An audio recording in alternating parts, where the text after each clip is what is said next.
तो आईची कृपा आहे की गेले काही वर्ष जवळपास 10-12 वर्ष तरी माझे वाढदिवस हे सेटवर साजरे होतातच. भारताने जे काही जगाला सर्वात मोठी गोष्ट दिली ते म्हणजे शून्य दिलेलं आहे आणि त्याच शून्याची व्हॅल्यू परत एकदा आपण इथे दाखवणार की जे 100 एपिसोड परत 1000 एपिसोड होणार आहे. प्रत्येक एपिसोडमध्ये असे काही ना काही ते सीन असायचेच आणि केवळ आम्हीच नाही, बाकी सगळे जे कास्ट आहे ते सगळ्यांमध्ये तुम्ही बघा, प्रत्येकामध्ये ते पैलू आहेत.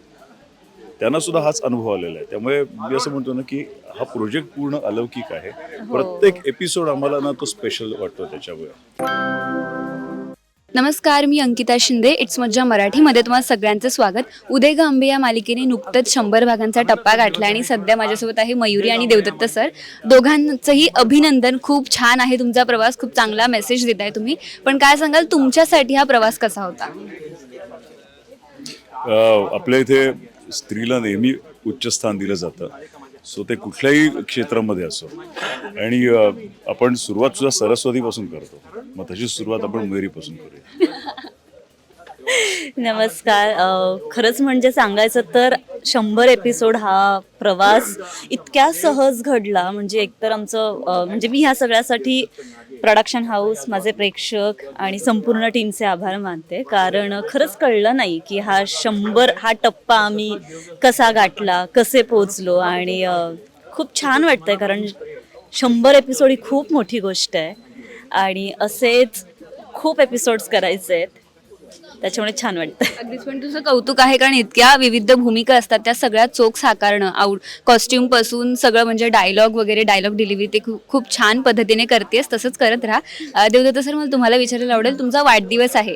मोठं झाल्यावर असं म्हणतात की वाढदिवसाच्या दिवशी काम करणं ही खरं तर खूप चांगली गोष्ट असते. तर तुमचा आजचा दिवस कसा होता आणि आता कसा वाढदिवस साजरा झाला त्याबद्दल सांगा. परमेश्वराची कृपा आहे, मी म्हणतो आईची कृपा आहे की गेले काही वर्ष जवळपास 10-12 वर्ष तरी माझे वाढदिवस हे सेटवर साजरे होतातच. त्यामुळे आदला दिवस किंवा नंतरचा दिवस हा माझ्या खऱ्या फॅमिलीसाठी, म्हणजे माझ्या घरच्यांसाठी मी राखून ठेवतो. पण हा दिवस मी शक्यतो माझ्या या फॅमिलीबरोबर, या कुटुंबाबरोबर घालवायचा प्रयत्न करत असतो. आणि कधी कॅन्सल होतो तरी काही ना काही होऊन सुद्धा मी सेटवर येतोच आणि माझा वाढदिवस हे साजरा होतो. यावेळी एक माझ्यासाठी सर्वात मोठी बर्थडे गिफ्ट अशी की आमच्या मालिकेने, उदय ग अंबे मालिकेने 100 एपिसोड्सचा टप्पा पार केलेला आहे. 100 आपण चिअरअप करतो. एखाद्याने सेंचुरी मारल्यावर जे काही चिअरअप होतं तेच आम्ही चिअरअप यायचं करतो की सेंचुरी ही किती मोठी गोष्ट आहे. कारण आम्हाला प्रोमो आठवतोय, पहिला दिवस आठवतोय हो. आणि पहिल्या एपिसोडचे पहिले सीन्स आठवतात आणि आता मी 100 एपिसोडचे काही सीन्स केले. सो तो काउंटडाऊन जो होता ना तो खूप आनंददायी होता. आणि हेच 100चे एक शून्य वाढणार आहे. तसं भारताने जे काही जगाला सर्वात मोठी गोष्ट दिली ते म्हणजे शून्य दिलेलं आहे आणि त्याच शून्याची व्हॅल्यू परत एकदा आपण इथे दाखवणार की जे 100 एपिसोड परत 1000 एपिसोड होणार आहे. नक्कीच होतील, कारण विषय तितका चांगला आहे, कलाकार मंडळी तितकी तगडी आहे. पण मयुरी, तुला विचारायला आवडेल, मुलाखतीच्या सुरुवातीला सरांनी फार छान गंमत केली तुझी आणि फार अनुभवी आहे ते तू सुद्धा आहेस. पण अशा कलाकारांबरोबर काम करताना आपल्याला खूप शिकायला मिळतं. त्यामुळे तुला त्यांच्याकडून कशा पद्धतीने शिकायला मिळतं किंवा त्यांचे सजेशन्स काय असतात? एकतर तो खूप हंबल आहे आणि आणि म्हणजे सांगायचं खरं तर मला वाटतच नव्हतं की मी पहिल्यांदा त्याच्यासोबत काम करते. कारण प्रत्येक वेळेला खूप छान पद्धतीने समजावतो, छान पद्धतीने आमचं म्हणजे रीडिंग असेल, काही असेल, तो इतका छान कॉपरेट करतो की वाटतच नाही की पहिल्यांदा काम करते. त्याच्यामुळे प्रत्येक सीन करताना इतकी मजा येते. ते गिव्ह अँड टेक असेल आणि खूप डाऊन टू अर्थ आहे. आणि मयुरी खूप खोटं बोलायला लागली. येस नाही, तो एक उत्तम माणूस आहे आणि हे सगळ्यांनाच माहिती आहे, नव्याने सांगायची गरज नाहीये. त्याच्यामुळे काम करताना खूप धमाल मजा मस्ती करत करत आम्ही काम करतो.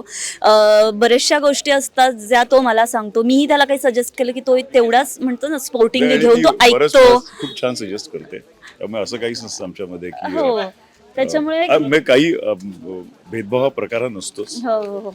आणि मला कुठेच वाटत नाही मी पहिल्यांदा काम करते. पूर्व दिशा आमची असते म्हणून सो आम्ही त्याआधी ऐकत असतो. नाही पण खरंच मयुरीची सुद्धा ना काही 2-2, 3-3 वाजता ती लुक टेस्ट करत असते. तेव्हा मला थोडं चिअरअप व्हायला होतं. हा यार, ती समजा 2-2, 3-3 वाजता लुक टेस्ट करू शकते, अंगामध्ये ताप असून सुद्धा ती लुक टेस्ट करू शकते. तर मग आपण 1 तास वर्कआउट करायला काय हरकत आहे. त्यामुळे माझ्या वर्कआउटचं, रात्रीचा जो काही वर्कआउट करत असतो त्याचं इन्स्पिरेशन आमची मयुरी पण आहे. खूप छान गोष्ट आहे. पण 100 एपिसोड झालेत, ऑब्व्हियसली प्रत्येक एपिसोड हा खासच आहे कारण विषय तितका महत्त्वाचा आहे. पण तरी सुद्धा एक असा एपिसोड जो तुमच्या आत्तापर्यंत केलेला, जो तुम्हा दोघांनाही खूप चॅलेंजिंग होता किंवा तुम्हाला खूप पर्सनली टच झालेला आहे किंवा आवडलेला आहे. पहिला एपिसोड, दुसरा एपिसोड, तिसरा एपिसोड, चौथा एपिसोड, 5वा एपिसोड, 6वा, 7वा आणि 100वा. आपण सगळं सगळे यायचं. कारण सांगू प्रत्येक सीन जे येत होते ना, सुरुवातीला खूप एक सिम्पल सीन वाटायचे, पण जेव्हा आम्ही कॅमेरा समोर जायचो आणि त्याच्याबद्दल जे घडत जायचं ना, तेव्हा लक्षात यायचं काहीतरी अलौकिक आहे. बऱ्याच वेळा ना गोष्टी डोक्यात नसायच्या, पण तिथे गेल्यानंतर माहित नाही आई किंवा महादेव काय बुद्धी देतात आणि तो सीन फार वेगळ्या ह्यानी तो क्रिएट केला जातो. त्यामुळे प्रत्येक एपिसोडमध्ये असे काही ना काही सीन असायचेच. आणि केवळ आम्हीच नाही, बाकी सगळे जे कास्ट आहे ते सगळ्यांमध्ये तुम्ही बघा, प्रत्येकामध्ये ते पैलू आहेत. त्यांना सुद्धा हाच अनुभव आलेला आहे. त्यामुळे मी असं म्हणतो ना की हा प्रोजेक्ट पूर्ण अलौकिक आहे. प्रत्येक एपिसोड आम्हाला ना तो स्पेशल वाटतो त्याच्यामुळे.